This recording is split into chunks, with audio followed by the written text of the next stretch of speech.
akatamba kashohwiro rwa kabiri nukore ko mushija no mukazi Korodina Mukamurenzi muhawe n'Imana w'imyaka 2 nayo ukuru na Pascal Hafashimana w'imyaka 2 na mwendo muturage wa Megesho mugombara ya Nyakimana barukushambanira ahanguuto nyigendo ya kabare bunagana omushahazi hangwe kinte kitari cyabutosha ekigemeserize polisi okutandika kuhiga bantaba okwisanya mwazo shahika mu baba kwasire bakabareta ha polisi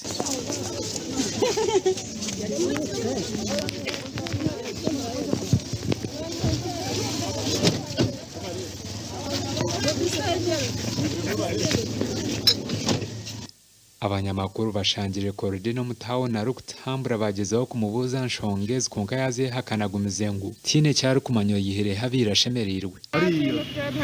uri gutsindika gaye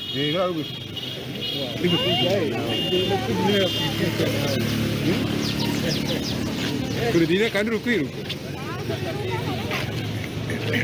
nagira ngo ba boda boda bamutirema amana bwo kumutera engaro Meya Richard Ndiana Mayoro wa Kisoro municipality agizengu Kisoro eriyo mukaba wo kugira ngo bamara yabona babingirwa mu Rwanda batekamye muri Kisoro kandi nabavyamana buri muntu we no rukwenda ecyari kugira ngo gutumuze gwabafumbira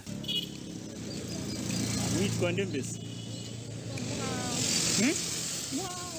It was sad because this is unusual to the Bafumbira. It is an abomination because it has never happened ever since I was born. nagira ngo mukazogo nbija kumugaruza I'm happy that police has taken a step. These two have been arrested.